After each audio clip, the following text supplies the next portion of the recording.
Okay. All right, so this is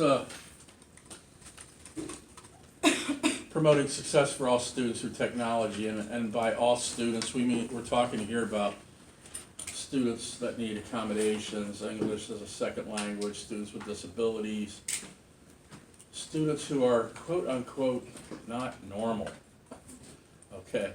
And we don't use that word anymore, because what defines normal? We use the term neurotypical, okay? So, we'll talk about that stuff, and how we can help promote, learning for everybody. Learning of culturally, linguistically diverse students. How we can use technology for differentiated instruction. Anybody know what that means? My education majors?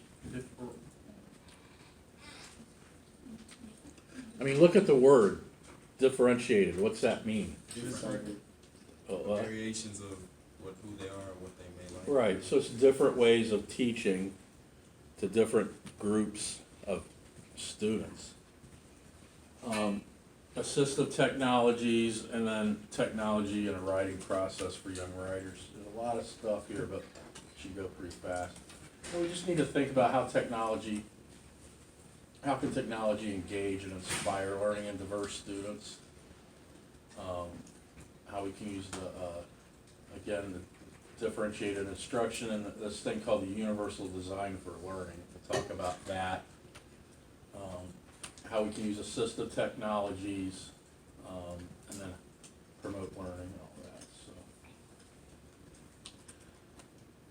as educators, we have a lot of diverse students, okay, along every socioeconomic chart that you can imagine. We have students from all over the world at the university level. We also have it at the high school or K through 12 level. As you know, I've introduced 5 students from Nigeria into the DRS.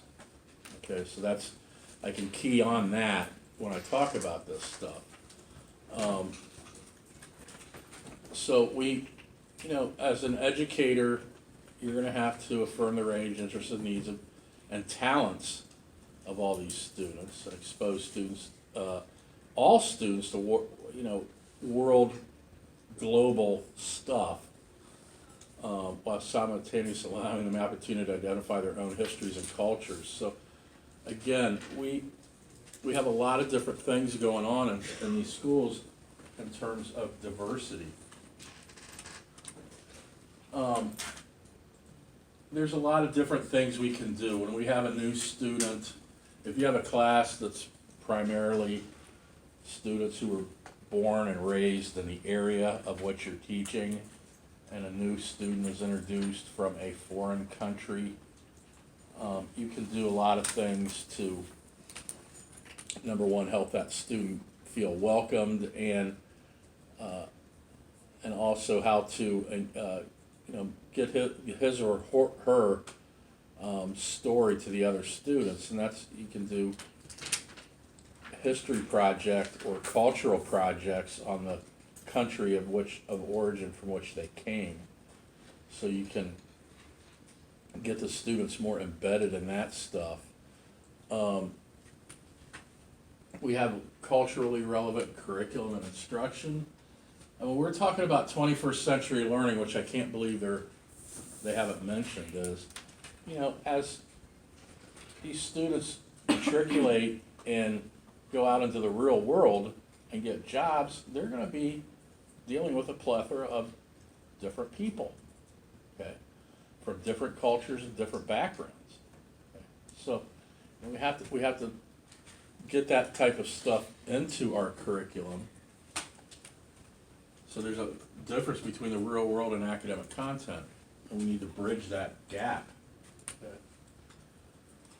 So we can look at, technology makes it easier. We can do group work, we can do all this stuff, and these are my girls right here. 1, 2, 3. all in the lab down there at the DRS. This was actually after school. We were doing something, so I put them in there, and right away they're right on the computers listening to their music and doing all their stuff. They're smart girls. They all speak English. They're raised on the King's English in Nigeria, in Lagos, but they have their own dialect called Igbo. So they're bilingual right off the bat, which most students that come in from foreign countries are bilingual. Some don't know English, and that's fine. We talk about that stuff, but it's just really we can, this is something they all understand. They all understand. 5-year-old right here, 5-year-old Onye, sweetheart, right, knows how to log on, knows how to manipulate the mouse, knows how to do all that stuff. Chindalu, 7 years old, knows how to do all this stuff, and Chimsy is 8.5. All well versed in this stuff. So when they come here, they have to get, they have to go to ELL and get tested on their English skills. Okay, and it's a five rating. Well, they're going to rate 4 out of 5. Only because they don't know like slang and idioms of English. They know how to speak English perfectly well, but they don't know the American slang and stuff. Like my wife will get mad at me and say, "David, you're making me run around like a headless chicken." And I'll say, "You mean like a chicken with his head cut off?" And she says, "Yeah," and then she'll smack me. Stuff like that we're talking about. She sent me, I tell you this story, she sent me to Lake Ella Publix and said I need dandelion leaves. Did I tell you this one? No. Okay, so she says, "Yeah, go to Lake Ella Publix and get me dandelion leaves. I've been there. I've already been there. They have them. I saw them." Okay, I'm like, fine. I don't know what it is.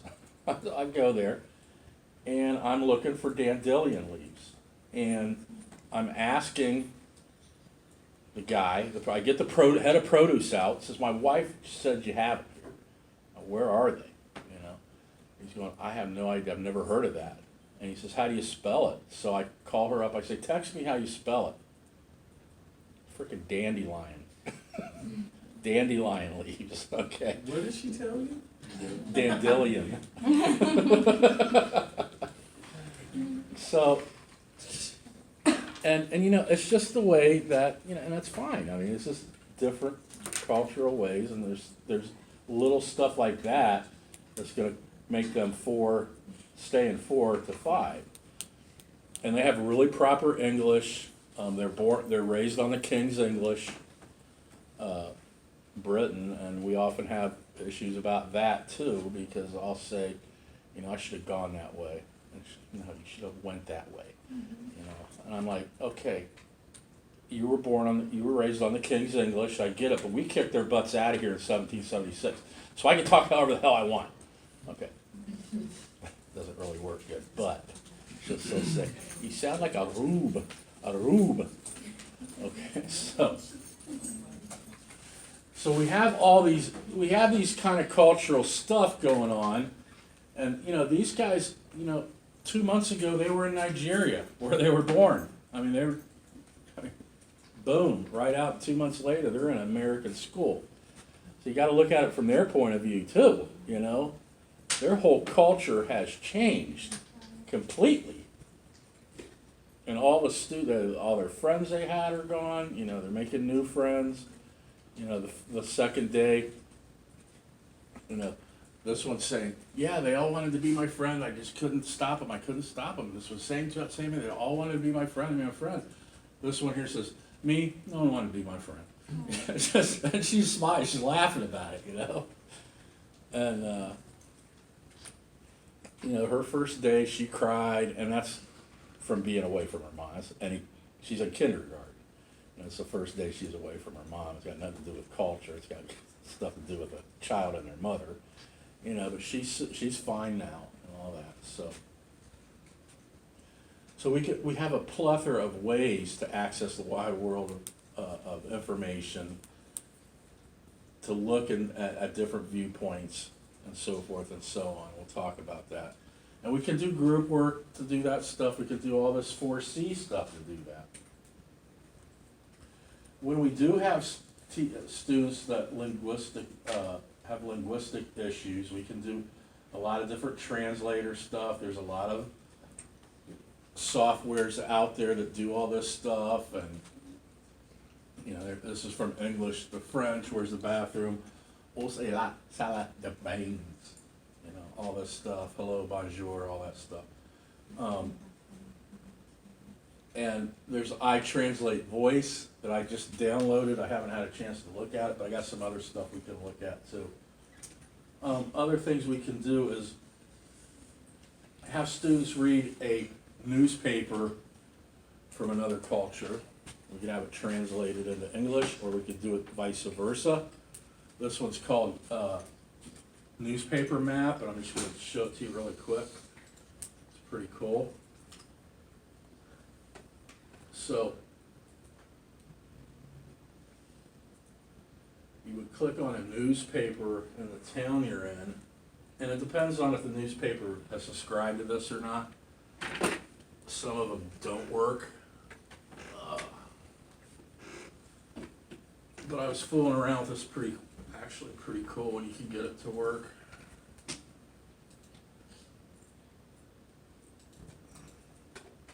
Come on.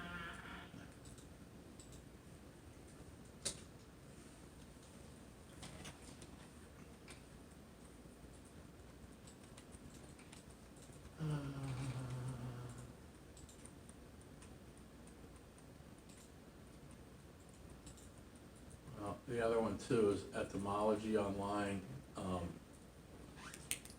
which is word origins. So while this is going on, we'll see if that one goes first. This is word origins. This map one's taking a minute, so we'll fool around with it. But I really want you to see it because it's pretty cool. So if you put a word in here, it'll bring the word origin up. So if I put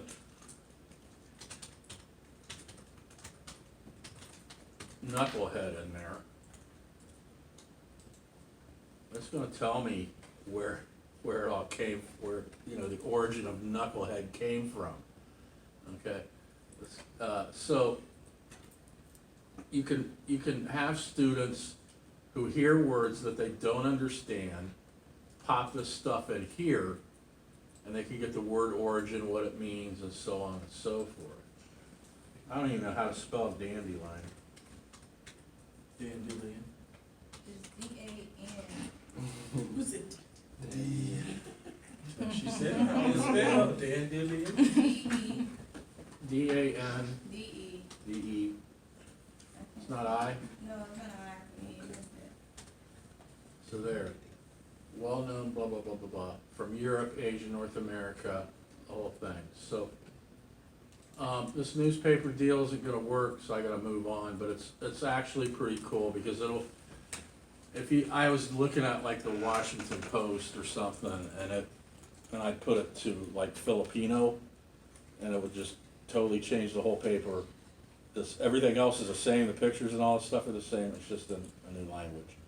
This is actually pretty cool the way it works, but it's obviously not working down here, so we're gonna move on.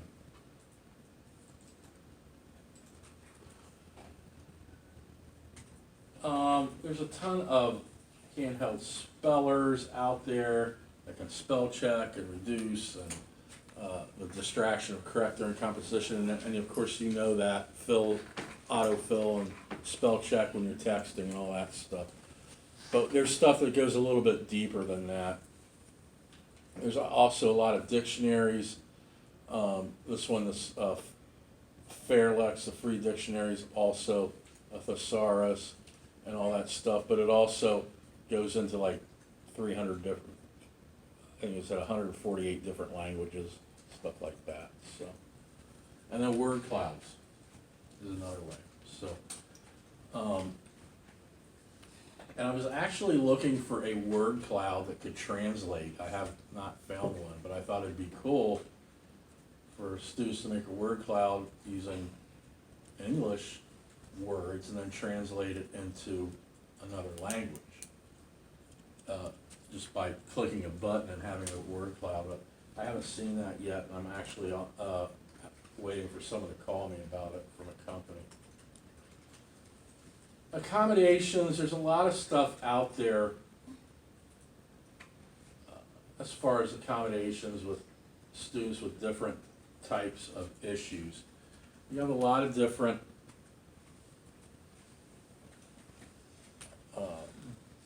disabilities, both mental and physical, that you have to deal with. We have the ADA, the American with Disabilities Act, that they talk about, which is why, we have to have push buttons on doors, we have to have ramps, we have to have all this stuff. And we need to have it, but, this building in particular, Gore Education Complex, when I got here in 2008, this place was a toilet. I mean, this place was like terrible, seriously. Okay. And they moved us all across the street to the old DRS, and we were there for like 2.5, almost 3 years, while they totally gutted this building and put all this fancy stuff in. And, they didn't have ramps, they didn't have any of the buttons on the doors, they didn't have that, but by law, they had to put them on. The existing building by law didn't have to put them in, but as part, if you do something with the ADA, you upgrade a facility, you have to put the stuff in like that. So, we try to accommodate students as best we can. In all aspects. At the university level, we have CEDAR, which is a center for, I can't remember what it stands for, but it's for, Disability accommodation. yeah. And that's for not only students, but faculty as well. So, you can read about CEDAR, but we also have, like, I know the DRS has a whole program down there and someone that's in charge of all that stuff down there. And we can, the bottom line is we can use technology to help. So again, when we talk about differentiated structure, it's really teachers create different educational experience to meet the student specific needs. Okay, so we're less teaching to a crowd and more teaching to individuals. So what is differentiated? We need to know the learner. How can we do that? You guys did it. How are we gonna know the learner? With the learning tests. Learning styles, yes. Learning styles and multiple intelligences, we can do that. Assess the learner, just like they're doing with these, my kids, they're assessing them right now to see where they stand, not only language, but academically too. Adjustable assignments, questioning strategies, curriculum approaches. So really, what's their readiness, their interests, their learning profile, and the effect. How do they think of themselves as learners? And that's important. So we have the university, the UDL is a widely recommended learning strategy design that gives us various ways to acquire knowledge, provide alternatives for demonstrating knowledge, and tap the interest, offer appropriate challenges, and increase motivation for students. So it says classrooms are filled with students who have different needs, come from different educational backgrounds, have different attention spans and interests, have different language abilities, have different cultural backgrounds. So, we're thinking a lot more about this because, back in the day when I was in school, if we had somebody come in that was different, the school didn't do a whole heck of a lot for them, and they were pretty much ostracized by us, and it was very difficult for someone to come in. But someone would generally take them under their wing, a student would take them under their wing, protect them, and get them through, but, kids can be very cruel. Kids can be very mean, as we all know, so. you need to promote, when you see that as educators, you know, when you see that stuff, you don't look the other way, man, you gotta get in their face. You gotta like really get it, make a point of taking some type of stance. Okay, so we have different ways that we can do this, changes the classroom environment or how the curriculum is delivered, and we can do that in a myriad of ways. We can use low-tech, mid-tech, high-tech, and I put the graph up there of all that stuff. That's actually out of your book. Not sure how many of you look at that thing, but that's an actual picture from your textbook. Okay. So, I mean, their whole thing is apps, apps, apps, apps. The low-tech is, you know, chairs and desks, app. Whiteboard, chalkboard, app. Pencils, paper, scissors, app. So we can do everything digitally now. Assistive technologies, there's a whole bunch of other things that we can do for people with vision impairments, hearing impairments, someone that might be wheelchair bound, someone who might have cerebral palsy, who can't use their psychomotor skills that well. All kinds of stuff that we can use that's out there. And to try to make it, you know, as comfortable and as, what's the word I'm looking for? Accommodating to every student, no matter what their problem is, okay, or what issue they have. I don't want to say problem, that's the wrong word. You know, what types of issues they may encounter that might impede their academic success. We have a ton of stuff, speech to text software, you can read that. Dragon's a big one. Text to speech software, verbose is a good one. But when we look, you're always gonna get stuff like this. The best text to speech site, you're gonna get a list of stuff. You know, y'all see them before, you know. You're gonna see, you know, the top 10 best apps for doing this or whatever. You need to put that on Word, What's that? so I can just start seeing my papers instead. Well, yeah, I mean, it's only a matter of time, because, I mean, you know, these things, when I was finishing my dissertation or writing my dissertation, I thought the same thing. I went out and spent $600 on one of these things, and where I can go, you know, hey Siri, you know, who's still undefeated in the NFL? You know, so she's gonna maybe get me to where I want to go. Yeah. So, but she understands. I spent $600 on this thing, and I had to train it like for 3 weeks for my voice, and I still couldn't get it down. Because I'm the same way. I'm in a headphone. I'm thinking, you know, this period, space, da da da da da, period, space, but this, you know, it was a train wreck. It was a train wreck for me. I wasted that money. Another wasted $600 of my life. But there's a lot of new stuff out there, and the speech recognition stuff is so fast. How many of you do this thing? Hey Siri or Hey Google. You know, it asks you like 3 questions, right? When you first start it, it asks you 3 questions, and right then it's got your voice down. You know, and it's very accurate. Like you can, Like, although she just not sure she understood what, because I said, "Hey Siri," and I started talking, she doesn't understand, but that's okay. I'm sorry, go ahead. you make me creative. Okay. So, we have OCR, which is another one where you can actually take a document and scan it in, and it'll turn it into an editable document. Adobe products do that. But now I'm seeing Word's gonna do it. It's gonna automatically turn a PDF into a Microsoft Word document that you can edit. So there's a lot of stuff out there. So, you know, I put this up here, when children create for the real world, they make it good. When children create for their teacher, they make it good enough.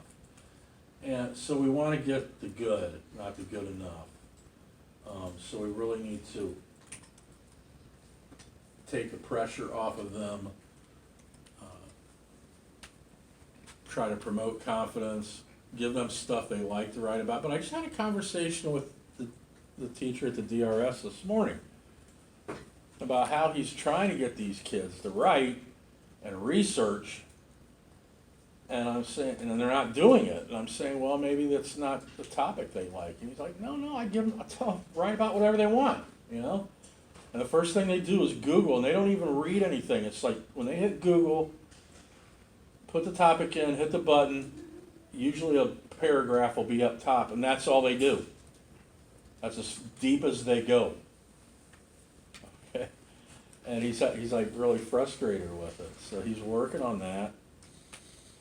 And it's a lot, and I asked this question, you know, are these things helping students be more literate? Remember me asking that? I remember you said you had a comment, a couple other people had comments. And it's yes and no. I mean, they know how to find stuff really fast. They know how to do the shortcuts and the the IDKs and the OMGs and all that stuff, but is it really making them more literate? We can use technology to make them more comfortable, but you really can't make them do this stuff. And you can tell them, hey, if you want to spend the rest of your life working and saying you want fries with that, or you want me to check the tires in your car, or whatever, they better get their act together and start working harder, you know? So, you know, it's like we're really struggling right now with this technology in schools as far as getting them. Because before, where would they go? To the library. They have to check out a book. They have to look. So the writing process is very pronounced. Pre-write, draft, revise, edit, publish, you know, and all the stuff that goes with it. The academic writing process is similar. Know the topic, read and research, outline a plan, start the writing, edit and review and edit. So we teach them this without technology first, and have them do some stuff without technology. Then we can pop some technology in there. And some of the things we can do is, you know, it says it can help convince students that they are already writers. Maybe I have some credence to that, but it's this reading and researching part. So when we say to them data mining to young kids, they like that. It's one of those phrases that we talked about last week, prompts, data mining. And I think, oh, wow, that sounds pretty cool. You know, so it's data mining is done usually in business with analytics, and we'll talk about that another day. But it's really just trying to find something out of all the mountain of information that they'll get, to try to find a few good kernels that they can use. Okay. Because as we know, we're almost done, John. You know, there's just so much stuff out there. It's just unbelievable, as you know. Wait a minute, we are done. Oh, Okay. hey, nothing but the Lord. So we are almost done, but